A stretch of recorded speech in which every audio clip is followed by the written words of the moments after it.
అయితే ఈ దాడి జరిగే ముందు కొద్ది నిమిషాల ముందు మోహన్ బాబు ఒక ఆడియో రిలీజ్ చేశారు. అందులో ఈ వివాదం గురించి అసలు ఆయన ఏం మాట్లాడారో ఒకసారి విందాం. మనోజ్, నువ్వు నా బిడ్డవి. నిన్ను ఎలా పెంచానురా నేను? అందరికంటే నిన్నే గారాభంగా పెంచానురా. నీకే ఎక్కువ ఖర్చు పెట్టి చదివించాలని ప్రయత్నం చేశానురా. నువ్వు ఏది అడిగినా నేను నీకు ఇచ్చానురా. బిడ్డల గుండెల మీద తంతారంటారే, అలా తన్నేవరా. నేను మీ అమ్మ ఏడ్చుకుంటున్నావురా. నువ్వు నన్ను కొట్టడం ఏంట్రా? నా బిడ్డ నన్ను తాకలా. ఇద్దరం ఘర్షణ పడ్డాం కొన్ని కారణాల వల్ల. చూడు మనోజ్, నీకన్నీ ఇచ్చినా ఈ రోజున నువ్వు నా గుండెల మీద తనడమే కాకుండా అపకీర్తి తీసుకొచ్చావు. నువ్వు నటుడుగా ఎంతో గొప్పవాడివి. తాగుడు కలవాడబడి నువ్వు నీ భార్య ఇంట్లో బిహేవ్ చేస్తున్న విధానం ఆ భగవంతుడు సర్వేశ్వరుడు తెలుసు. ఎందుకు ఇంట్లో ఉండే పని వాళ్ళందరినీ కొడుతున్నావు? ఆ పనివాడిని కొట్టడం చాలా మహాపాపంరా. సినిమా ఇండస్ట్రీలో మోహన్ బాబు కొడతాడు తిడతాడంటే అది షూటింగ్లో జరిగి ఉండొచ్చేమో, కానీ ఇంట్లో ఉండి 10 సంవత్సరాల నుంచి 20 సంవత్సరాల నుంచి పనివాళ్ళు ఉన్నారు. నేను ఇంట్లో లేని సమయంలో వాళ్ళందరినీ కొట్టి వాళ్ళ ఫోన్ లాక్కొని ఒకడైతే చచ్చిపోవాలి, వాడు పోలీస్ కంప్లైంట్ ఇచ్చి ఉండొచ్చు. నేను వద్దు అని వాడిని బతిమాలాడు పోలీస్ కంప్లైంట్ కూడా ఇవ్వలా. ఇంకైనా నువ్వు నీ భార్య మారి బయట ఉండండి రా అన్నాను నేను. లేదు డాడీ, తప్పు చేయలేని ఒకసారి వచ్చావు, మళ్ళీ తప్పు చేశావు, మళ్ళీ వెళ్ళావు, మళ్ళీ ఈసారి తప్పు చేయనన్నావు. ఏమండి వీడు తప్పు చేయడం అని మీ అమ్మ చెప్పింది, ఇంట్లో పెట్టుకున్నా. మళ్ళీ నువ్వు చేస్తున్నది, ప్రతిరోజు నువ్వు తాగుతున్న విధానం నేను నీకు చెప్తున్నా. ఇంతటితో పులి స్టాప్ పెట్టాలా. ఈ రోజు నువ్వు చేసిన విధానం ఏమిటి?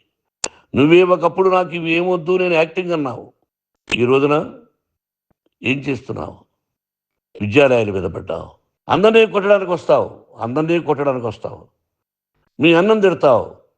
ఒక వ్యక్తి వినయ్ గారని ఆయన వ్యక్తి హెల్ప్ చేయడానికి వస్తే ఆ వినయ్ ఎవరు అన్నావు. ఇవన్నీ ఎంత తప్పురా. అంటే మీ నాన్నగారికి ఎవరు సహాయం చేయడానికి వస్తే వాళ్ళందరూ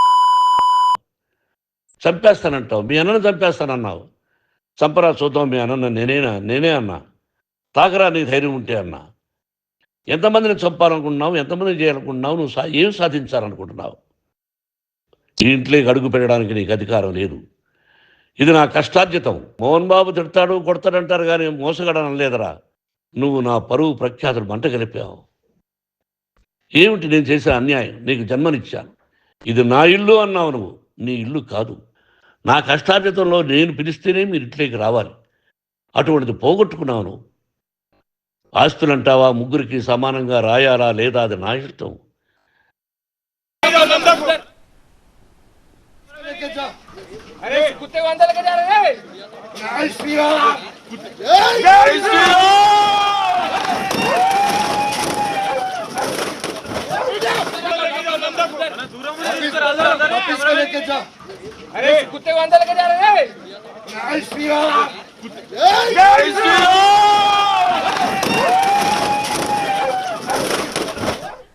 అసలు ఏం జరిగింది? జల్పల్లిలోని మోహన్ బాబు ఇంటికి వెళ్లారు మంచు మనోజ్. తన కూతుర్ని చూడనివ్వటం లేదని వెళ్తూనే మీడియాను వెంటబెట్టుకెళ్లారు మనోజ్. అసలు ఎంతకీ కూడా ఫామ్ హౌస్ గేట్లు తీయకపోవడంతో బద్దలు కొట్టి మరీ లోనికి ఎంటర్ అయ్యారు మనోజ్ లోనికి ఎంటర్ కాగానే ఒక్కసారిగా మోహన్ బాబు మనుషులంతా అతనిపై దాడి చేసే ప్రయత్నం చేశారు. తన మీద దాడి జరుగుతోందని పక్కనే ఉన్నటువంటి మీడియాకు తన బాధను చెప్పే ప్రయత్నం చేశారు మనోజ్. ఇంతలోనే మీడియాతో మాట్లాడటం నచ్చని మోహన్ బాబు ఆవేశంగా వచ్చారు. ఇక అదే సమయంలో మోహన్ బాబు వర్షన్ కూడా తీసుకునే ప్రయత్నం చేశారు TV9 ప్రతినిధి రంజిత్. సార్ చెప్పండి సార్ అనేలోపే మైక్ ని ఆవేశంగా లాక్కొని TV9 ప్రతినిధి రంజిత్ పై తీవ్రంగా దాడి చేశారు మోహన్ బాబు. TV9 ప్రతినిధిపైనే కాదు, TV5 ప్రతినిధిపై కూడా అటాక్ చేశారు మోహన్ బాబు. సొంత కొడుకు మనోజ్ పైన కూడా విచ్చలవిడిగా చెలరేగిపోయారు. కనీసం తన కూతుర్ని కూడా చూడనివ్వకుండా మనుషుల్ని పెట్టి కొట్టిస్తున్నారంటూ మనోజ్ ఆవేదన వ్యక్తం చేశారు.